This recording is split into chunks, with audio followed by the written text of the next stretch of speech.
주님의 평화가 여러분 심령과 또 가정에 항상 함께하기를 예수님 이름으로 축복합니다. 교회에서 이렇게 우리 그 해와다리는 쪽지를 우리가 발행하는 건 아니지만은 이렇게 쪽지를 오면 여러분에게 나눠드리고 또 이걸 보면 많은 또 이렇게 마음의 양식과 신앙적인 도움을 받는 글들이 많이 있음을 보게 됩니다.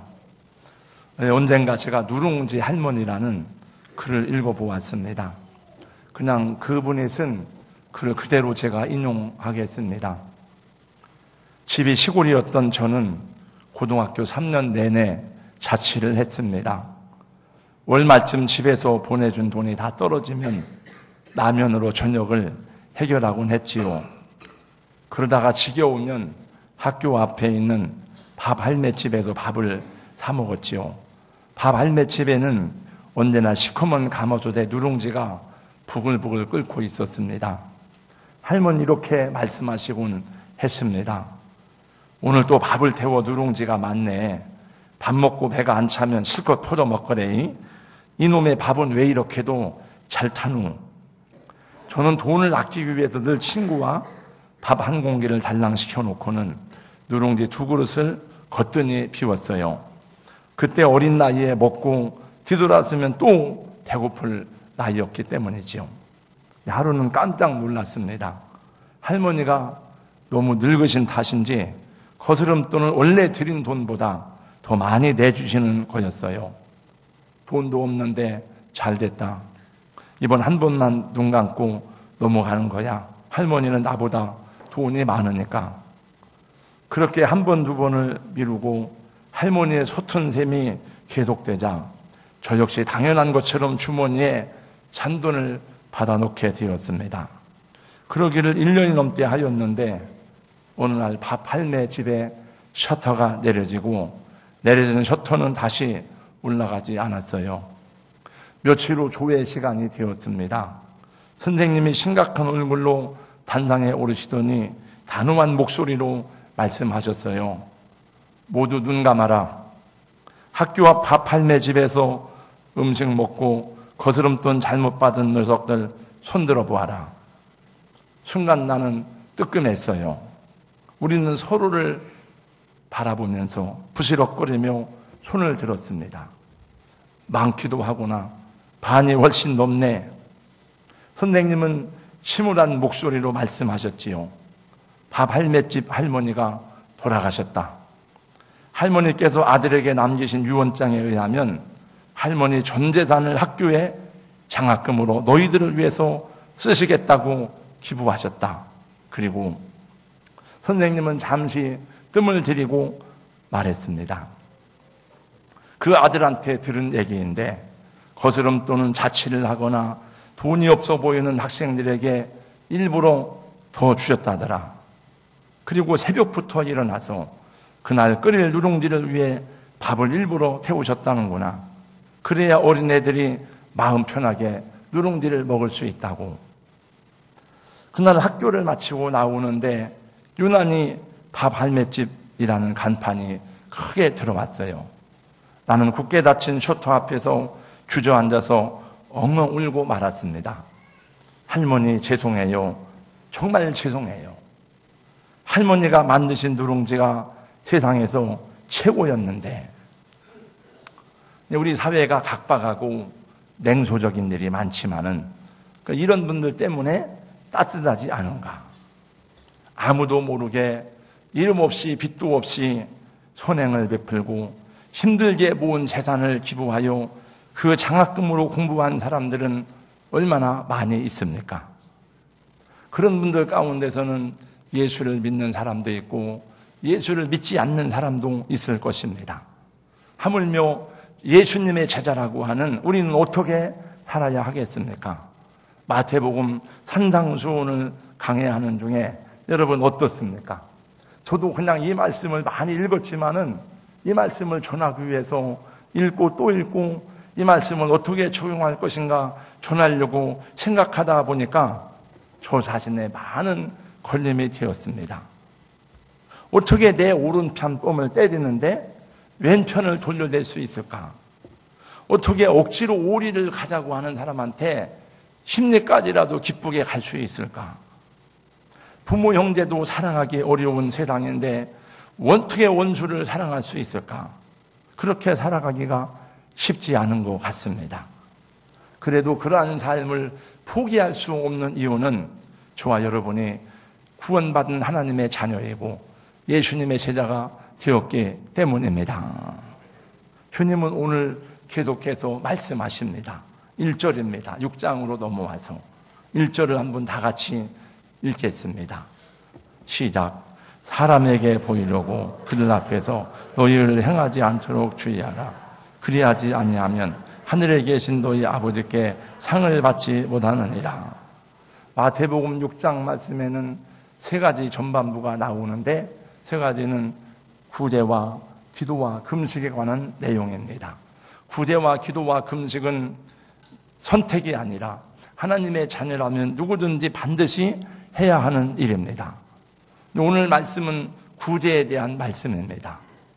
어려운 사람을 돕는 구제는 하나님 사람의 의무입니다. 가난한 자를 보살피는 자에게 복이 있으며 재앙의 날에 여호와께서 그를 건지시리로다. 시편 41편 1절입니다. 잠언도 19장 17절 말씀에 보니까 가난한 자를 불쌍히 여기는 것은 여호와께 구워드리는 것이니 그의 선행을 그에게 갚아 주시리라. 여러분, 돈을 구워주는데 잘못 구워주면 못 받잖아요. 하나님께 구워드리면 하나님이 어떻게 갚아주겠습니까?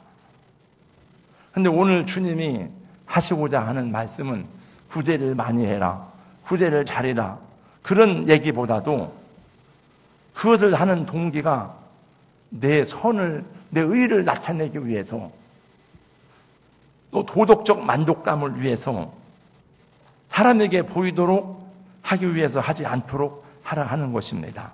그렇게 하면 하늘에 계신 너희 아버지 앞에서 상을 받지 못한다고 말씀하십니다. 우리는 참 상에 목말라 있습니다. 상 타는 걸 너무너무 좋아합니다. 우리 학교에 다니는 우리 아들, 딸이 상을 받아오면 얼마나 좋은지 모릅니다. 주일날 여러분들이 드리는 감사헌금 봉투를 읽다가 보면은 우리 아들이 이러이러한 상을 탔습니다. 우리 자녀가 이러한 상을 탔습니다. 그런 내용이 오는 걸 볼 때에 아, 기쁘다, 감사하다 생각합니다. 우등상, 공로상, 모범상, 개근상, 참 상이 많기도 합니다. 또 우리 자녀들이 반장이나 부반장, 회장으로 지명이 되면 얼마나 좋은지 모릅니다. 여러분, 교회에서도 상을 받으면 참 좋아합니다. 근데 교회에서 상 주는 거는 굉장히 조심해야 되겠더라고요.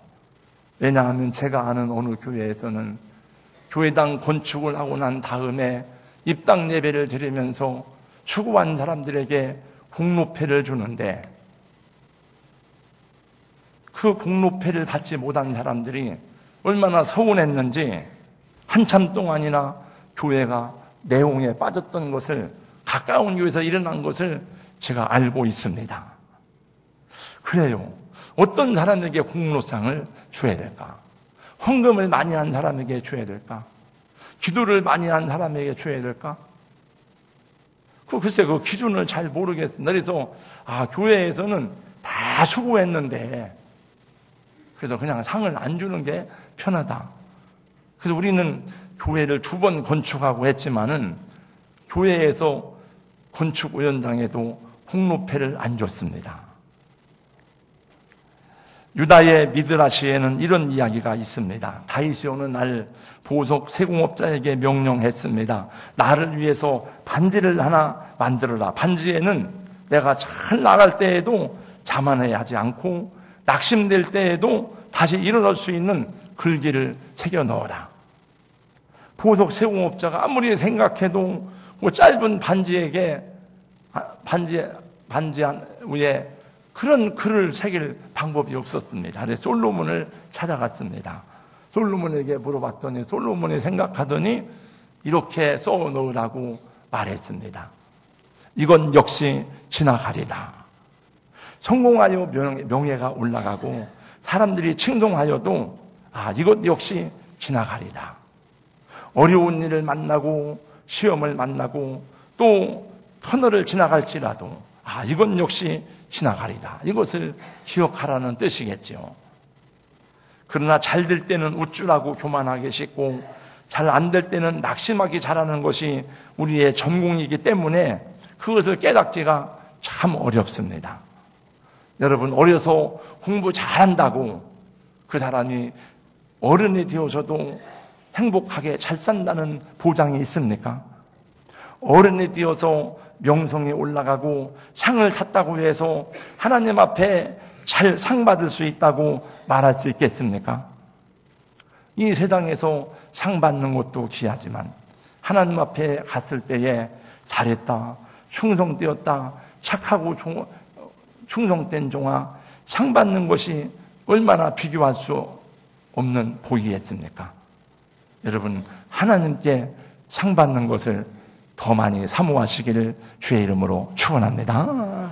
오늘 2절 말씀 보세요. 2절에 보니까 그러므로 구제할 때 외식하는 자가 사람에게서 영광을 받으려고 회당과 거리에서 하는 것 같이 너희 앞에 나팔을 불지 말라. 진실로 너희에게 이르노니 그들은 자기 상을 이미 받았느니라. 나중에 내 다음 주에 또 나오는 말씀이겠지만 기도하는 것도 구제하는 것도 선을 행하는 모든 일에 있어가지고 이 바리새인들은 사람에게 보이려고 사람에게 칭찬받는 것을 좋아하고 그랬어요. 그래서 예수님이 그 사람들을 외식하는 자라고 주님이 책망하신 적이 있습니다.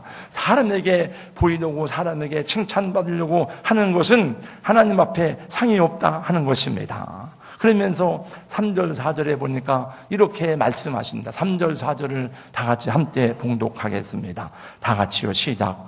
너는 구제할 때에 오른손이 하는 것을 왼손이 모르게 하여 내 구제함을 은밀하게 하라. 은밀한 중에 보시는 너희 아버지께서 갚으시리라. 아멘. 이게 참 여러분 듣기는 좋은 말인데 참 실천하기는 어려운 소리입니다. 내가 다른 사람, 어려운 사람을 도와주고 내가 선한 일을 행할 때에 내 오른손이 하는 일을 왼손이 모르게 하라. 우리가 선한 일을 하고 좋은 일을 하면은 정말 어딘가 뽐내고 싶고 누군가 알아주기를 원하고 또 칭찬받고 싶은 것이 우리 인간의 본성이 아닙니까? 그러나 주님은 말씀하십니다. 은밀하게 하라. 오른손이 하는 것을 왼손이 모르게 하라. 그러면 하나님이 보시고 하나님이 갚아주신다 하는 것입니다. 우리 사랑하는 성도 여러분, 사람에게 인정받고 칭찬받는 것보다 하나님이 보시는 것을 기억하고 하나님께 상 받는 것을 더 간절히 사모하는 여러분 되시기를 예수님의 이름으로 권면합니다. 우리는 주여 주여 하면서도 자꾸만 내 이름이 올라가고 내 옳은 행실이 나타나고 내 의로움이 드러나는 것을 좋아하고 칭찬받고 인정받는 것을 갈망합니다. 참 예수님의 마음을 가지고 예수님의 겸손을 배우고 그렇게 살아간다는 것이 쉽지 않은 것을 경험합니다. 중세 시대에는 교회당에 지정석이라는 것이 있었어요. 영국에서 시작된 지정석 제도는 건물을 크게 줘놓고 보니까 헌금을 많이 한 사람들이 있어요. 기부금을 많이 낸 사람들을 위해서 지정석을 이렇게 만들어 놓다 보니까 주로 귀족들이 그 지정석에 앉게 되었습니다. 그의 상류층을 위해서 귀족들이 앉는 지정석이 따로 만들어졌어요. 그러다 보니까 자연히 가난하고 어렵고 힘든 사람들은 교회 가는 게 굉장히 부담이 되었습니다. 요한 웨슬레가 국교회를 나와서 성공회를 나와서 평범한 사람들이 모이는 교회를 주창하고 그리고 감리교회를 세웠지만 감리교회가 부흥하면서 또다시 지정석 제도가 생기게 되었습니다. 그래서 로버츠라는 사람이 또 등장해서 자유감리교회를 설립하면서 가난한 사람들을 위한 교회를 주창했습니다. 예수 그리스도의 복음은 가난한 사람들을 위한 복음이라고 하면서 가난한 사람들이 마음 놓고 와서 예배드리고 찬양하며 함께 교제할 수 있느냐 없느냐가 그 교회의 참된 교회의 기준이라고 이 로버츠는 강조했습니다. 그래서 19세기 후반부터는 복음주의 교회에서는 지정적 제도가 폐지되었습니다. 우리 한국 교회도 가난한 사람들에게 복음이 먼저 들어갔습니다. 근데 세월이 흐르면서 교회가 부흥하고 경제가 발전하면서 점점 더 교회가 화려해지고 가난한 사람들이 가면 무언가 불편한 교회들이 생기기 시작하였습니다.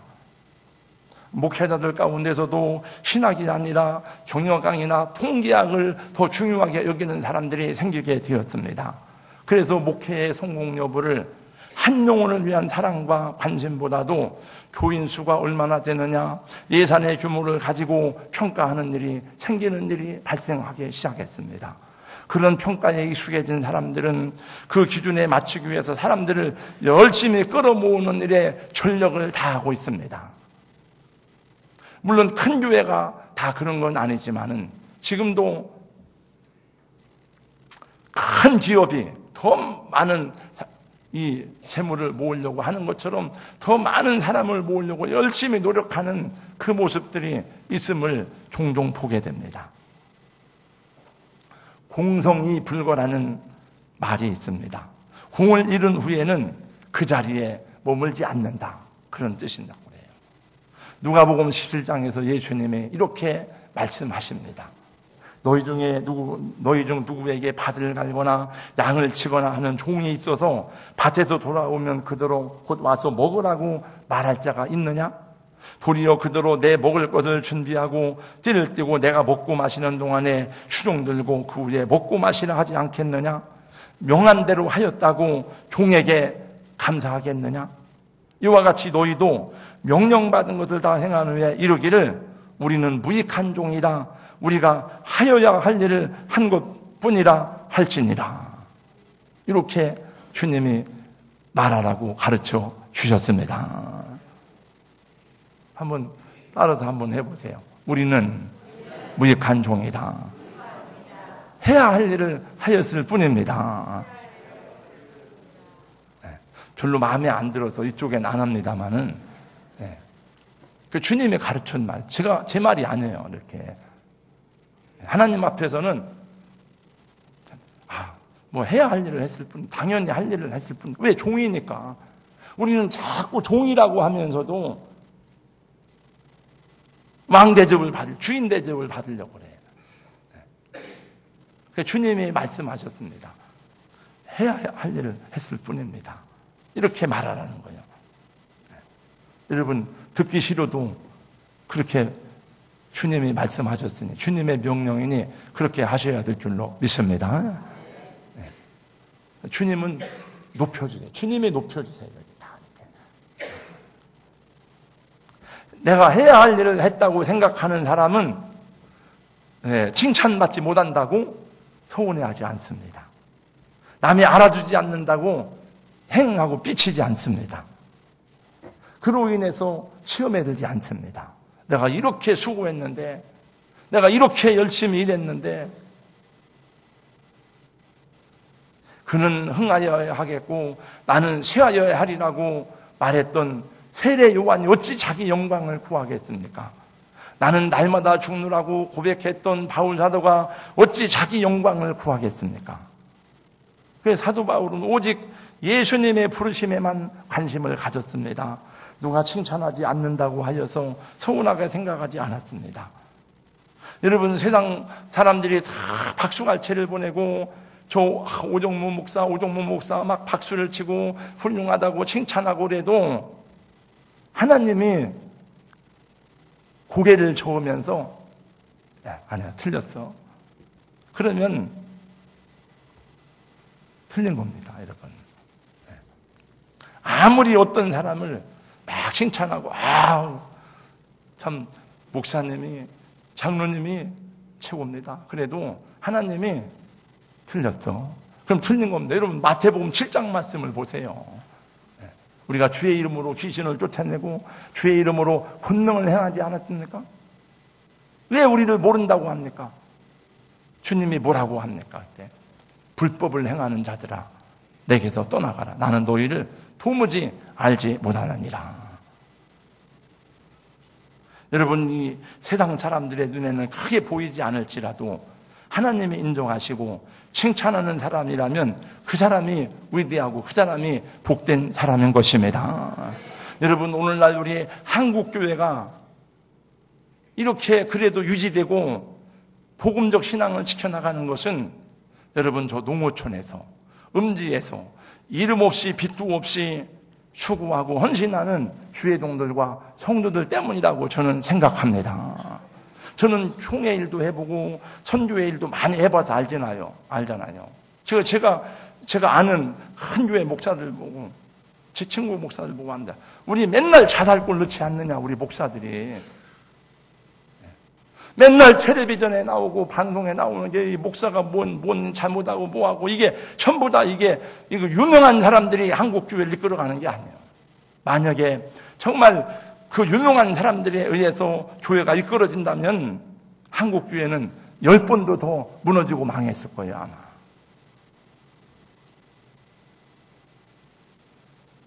그래서 지금도 제가 가만히 보니까 정말 이름 없이 빚도 없이 주님의 나라와 복음을 위해서 수고하는 그 주회종들이 숨어 있더라고요, 여기저기.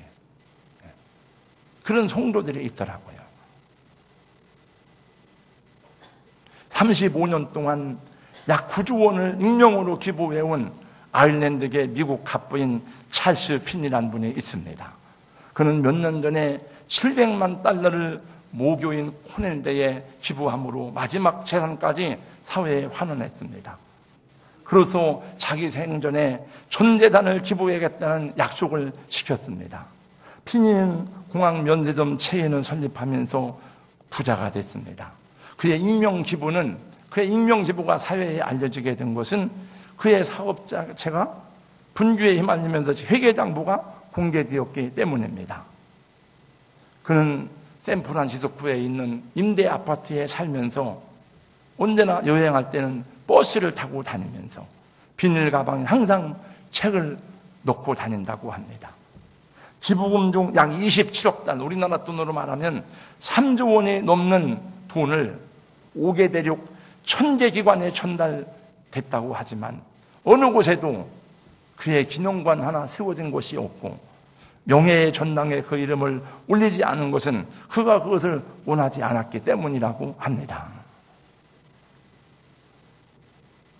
우리 성도 여러분, 우리는 서로 격려하고 칭찬하되 혹시 내가 수고하고 내가 헌신하여 공로가 세워진 일에 대해서 누구의 칭찬이나 상이 없을지라도 서운해하지 않기를 바랍니다.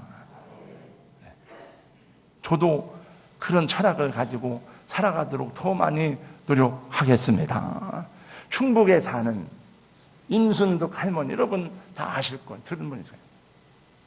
두부장사, 콩나물 장사 해서 벌은 12억을 충북대학교에 장학금으로 기탁했습니다. 그러니까 어떻게 콩나물 장사로 12억을 모았는지 모르지만은 그 모은 돈을 여러분 콩나물 장사지 12억 모으려면은 얼마나 허리띠를 졸라맸겠습니까? 그걸 다 갖다가 기부했어요. 전남 해산에 있는 화산면 석정마을의 김종익 할아버지가 있는데 80세가 넘는 고령의 나이에도 불구하고 자기보다 어려운 이웃에게 희생과 봉사 정신을 나눔으로 실천하고 있는데 14년째 거동이 불편한 마을의 지체 할아버지들을 다 싣고 시장에 다녔다가 시장에 갔다 오고, 이분은 청각 2급 장애자랍니다. 그래서 자기도 농사를 짓지만은 시골에서 버려지는 농약병, 소주병, 비료풀에 폐비닐을 수거해서 그 수익금으로 100만 원씩 학생들한테 장학금을 전달해 준대요. 왜 이런 일을 합니까? 그냥 하고 싶어서 하는데요. 내가 좋아서 하는 일이라고. 간단합니다. 네. 정치인들이, 여러분, 제가 어제도 보니까, 이쪽엔 태극기 물결이 막 그냥 엄청나고 이쪽엔 촛불이 엄청나고 태극기 물결도 굉장히 많이 보이더라고요. 이게 나라가 남북으로 하려가지고 싸우는 것도 이게 지금 원통하고 억울한 일인데 지금 우리나라에서 지금 두 개로 가져가지고 이게 전쟁 일어나게 생겼잖아요. 이게 정치하는 사람이 만들어 놓은 거예요. 그게 다. 네. 그냥 정치하는 놈들한테 끌려가지 말고 우리 바르게 판단하고 생각해야 될 줄로 믿습니다. 구제하기 위해서는 내 손을 펴야 돼요. 내 소유가 내 것이라고 하는 물질에 대한 집착을 버리지 않으면 할 수 없습니다. 내가 청직이라는 것을 하나님이 나에게 맡겨준 것임을 알아야 됩니다. 돈이요, 어떤 사람은 제가 지난주에 60억이 있어도 60억이 있으면 뭐래요? 사람 다 썩은, 야고보서만 썩은 겁니다.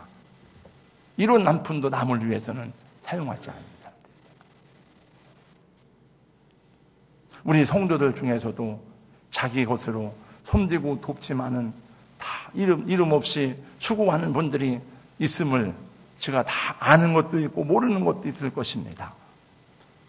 우리 교회에서는 헌금을 많이 한다고 자랑스럽게 생각하는 사람도 없습니다.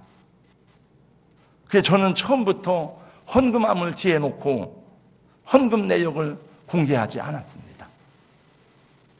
여러분, 만약에 헌금자 명단을 주보에 다 공개하면 11조 안 하는 사람도 할 사람 나옵니다. 정말이에요. 헌금 안 하는 사람도 하지만 꼭 나쁜 것만은 아니지만은 여러분, 사람이 보는 것 보지 말고 하나님이 보시는 대로 할 수 있기를 주님의 이름으로 축원합니다. 오베르랑 목사는 프랑스의 유명한 설교자로 알려져 있습니다. 그가 젊었을 때에 알자스 산에 등반을 갔다가 발을 잘못 디뎌서 깊은 계곡으로 떨어지고 말았습니다. 떨어지면서 생각하기는 이제 내가 죽었구나 생각했습니다. 정신을 잃었다가 의식을 찾고 눈을 떠보니까 어느 집 안에 따뜻한 방 아랫목에 눕혀져 있었습니다. 주인이 근심스러운 얼굴로 말했습니다. 이제 정신이 드십니까? 오베르랑 목사는 눈 덮인 계곡에 떨어졌더니 얼어 죽었는 줄 알고 생각했는데 보니까 살아난 것이 너무나 감사해서 그 주인에게 물어보았습니다. 당신은 나의 목숨을 살려준 생명의 은인입니다. 당신 이름이 무엇입니까? 여기 주소는 어떻게 됩니까? 제가 평생 은혜를 잊지 않겠습니다. 그때 그 농부는 말하면서 웃으면서 물어봤습니다. 저도 한 가지 물어보겠습니다. 저의 이 질문에 대답할 수 있다면 저의 이름과 주소를 알려드리겠습니다. 당신은 예수님께서 비유로 말씀하신 선한 사마리아 사람의 이름과 주소를 알고 있습니까? 어디서 많이 들어본 얘기 같죠, 여러분? 얼마 전에 이 책에 나온 얘기예요. 당신이 선한 사마리아 사람의 이름과 주소를 알고 있다면 나도 내 이름과 주소를 알려드리겠습니다. 물어보지 말라는 거죠. 여러분, 삶의 목적이 무엇입니까? 우리 주님이 우리 삶의 목적에 대해서 분명하게 말씀해 주셨어요. 그것은 하나님의 뜻을 이루기 위해서 주의 나라와 주의 일을 구하고 잃어버린 영혼을 구원하는 것입니다. 그리고 이웃을 사랑하라 하는 것입니다. 이 세상에 예수님의 손과 발이 되어서 그 사랑을 나타내고 전하고 하는 것이 주의 말씀이에요. 그래서 이 산상보훈을 강의하다 보니까 예수님은 입으로 믿는 것이 아니구나. 예수님은 우리 온 인격으로 우리의 몸으로 손과 발로 주님을 믿어야 하는 것입니다. 우리는 예수 그리스도를 표대로 삼아 나아가는 사람들입니다. 육체의 정욕에 내어주었던 우리의 마음을 되찾아야 됩니다. 우리의 마음을 자꾸만 갈고 닦아 주님 때 드려야 할 줄로 믿습니다. 이 세상에서 반장으로 뽑히고 회장으로 뽑히기만 하여도 그렇게 좋아하는데 잘 모르는 것 같아요, 여러분들은. 하나님은 말씀하기를 내가 너를 구속하였고 내가 너를 지명하여 불렀나니 너는 내 것이라. 여러분, 예수님이 오늘 새벽에 요한복음 말씀 묵상하다가 어제 저녁에 제가 준비하는데 인자의 영광을 얻을 때가 가까이 왔다 그랬잖아요. 예수님이 십자가를 진다는 것은, 하나님이 십자가를 진다는 것은 천지가 진동하고 우주가 떠는 일이었어요. 있을 수가 없는 일이었어요. 그러니까 주님은 그러나 그 일을 위해서 오셨고, 그래서 우리의 찬양은 정말 멸망과 지옥과 사망 가운데 영원히 구원받을 수 없는 인생인데, 천지가 진동할 그 우주가 떨 만한 그 십자가 사건을 통해서 구원받았기 때문에 이 그냥 찬양할 게 아니더라고요. 정말 우리 힘을 다해서 찬양해야 돼요. 그래서 아프리카 사람들은요, 제가 탄자니아 갔다 왔잖아요. 3시간 찬양을 하는데 가만히 앉아 찬양은 안 해요. 몸을 움직이고 춤을 추면서 찬양을 하는 거예요.